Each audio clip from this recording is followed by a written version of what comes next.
Hello guys, welcome back to my channel. কেমন আছো তোমরা সবাই? আশা করি সবাই খুব ভালো আছো, আর আমরা সবাই খুব ভালো আছি। আর আজকে হচ্ছে ষষ্ঠীর পরের দিন, আর এখানে অন্তুকে দিয়ে দিয়েছি চা, বিস্কুট আর ডিম সিদ্ধ।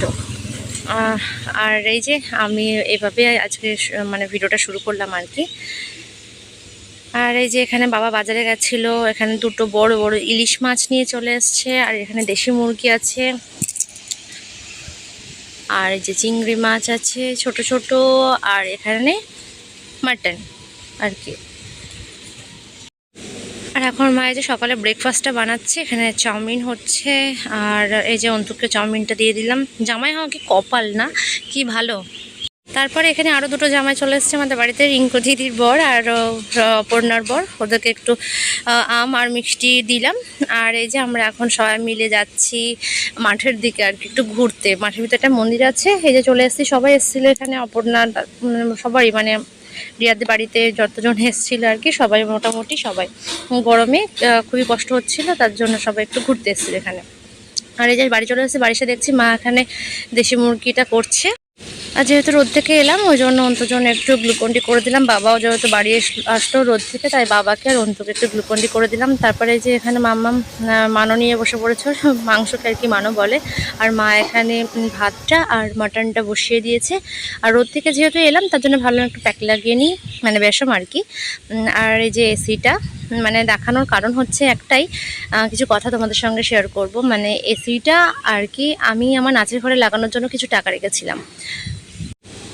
আর কি বলতো, প্রতি সপ্তাহে আমাকে নাচের ক্লাসের জন্য রবিবারে এখানে আসতেই হয়। এত কষ্ট হয় না মেয়েটাকে নিয়ে, আর মাও খুব কষ্ট পাচ্ছিল। তার জন্য ভাবলাম এসিটা লাগিয়ে দিই। কিছু টাকা দিয়েছি আর ইনস্টলমেন্টে করে নিয়েছি। আর এখানে যে মন্তুকে কষা মাংস দিয়ে দিয়েছিলাম, তারপরে সবাই স্নান ধান করে চলে এসেছি। আর এখানে জামাইও চলে এসছে, খাওয়া দাওয়া শুরু হয়ে গেছে জামাই ষষ্ঠী। আর এর মধ্যে আমি স্নান টান করে মামামকে খাইয়ে দিয়েছি, আর এখন অন্তু আর জামাইবাবুকে খেতে দিয়ে দিয়েছে। এই যে আর এখানে ছিল ডাল, ইলিশ মাছ, মাটন আর দেশি মুরগি, আমের চাটনি আর দই মিষ্টি আর আম, আইসক্রিম আর আলু ভাজা, পটল ভাজা। এই জামাই কত ভালো না, কত আদর করে যত্ন করে খেতে দিচ্ছে। আর আমাদের সত্যি আমাদের এভাবে খেতে দেওয়ার কেউ নেই, একমাত্র মা ছাড়া। যাই হোক, আমরা এখানে খাবারটা নিয়ে বসে পড়েছি। আর খেয়ে দিয়ে সবাই রেস্ট নিচ্ছিলাম, তখন তো বললো দিদি আমাকে একটু মানে ক্লিন করে দাও, মুখটা খুব নোংরা হয়েছে। আর আমার হাতটা না কাল থেকে প্রচণ্ড ব্যথা করছিল, তার জন্য যাই আমাকে বলছিলাম আপনি ভালো হাত পা টিপতে পারেন, আমার হাতটাও টিপে দিন। এই যে এখানে মামাকে ঘুম পাড়িয়েও দিয়েছে, আর এখানে গল্প করতে করতে অনেকটা সময় কাটিয়ে দিয়েছে। আর এখন রাতে চলে এসছে সব, রাতে ডিনার করতে হবে। সন্ধ্যা চাটা খেয়ে সবাই রেস্ট নিয়ে অন্তু আর জামাইও বাজারে গেছে। আর এই বাজারে গিয়ে দেখো মামামের জন্য নিয়ে আসছে। আর এই যে মামামের জন্য এখন কোল্ড ড্রিঙ্কস নিয়ে চলে এসছে। আর ওখানে আমাদের রাতের ডিনারে ছিল চিকেন আর রুটি, আর আমি একটু টক দই খাবো। যাই হোক, ভিডিওটা ভালো লাগলে অবশ্যই লাইক কমেন্ট শেয়ার করে দিও। আর টাটা বাই।